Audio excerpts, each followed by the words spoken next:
The girl's father was the wealthiest tycoon in the region. Yet even tycoons have their troubles. As she grew up, the girl was forced into an arranged marriage for the sake of the family. Her intended spouse, however, was mute. After the wedding, the couple couldn't communicate at all within their own home. Having been spoiled since childhood, the girl couldn't bear this feeling of being ignored. She began speeding recklessly, only to crash one day. They thought they'd be separated forever, but then someone from a parallel world died suddenly from overwork. By some twist of fate, their soul possessed the girl's body, instantly bringing her back to life. Before she could figure out where she was, she heard someone calling her name.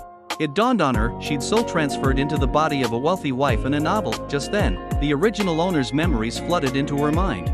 Upon discovering her husband was a CEO, she couldn't hide her delight. Having worked tirelessly in her previous life, she'd always dreamed of being a wealthy wife. Now, her fantasy had come true, but before she could savor her new life, her CEO husband returned home and handed her divorce papers. His assistant confirmed the CEO had agreed to her request. Stunned, the girl tore up the papers in a desperate attempt to stay.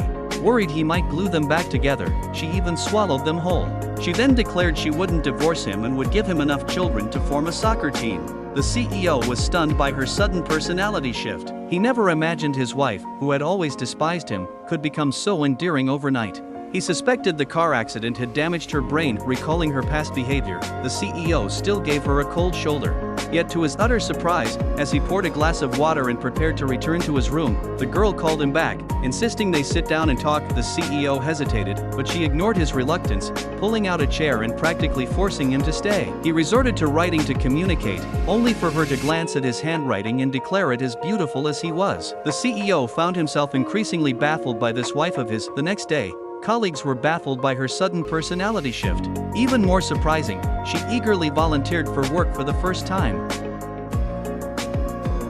But as soon as she stepped outside, she ran into the scheming friend of her former self.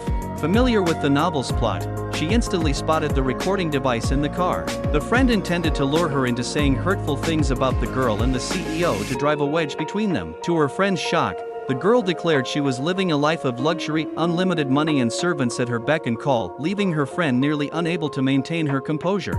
As the friend tried to lure her again, the girl pulled out the recording device.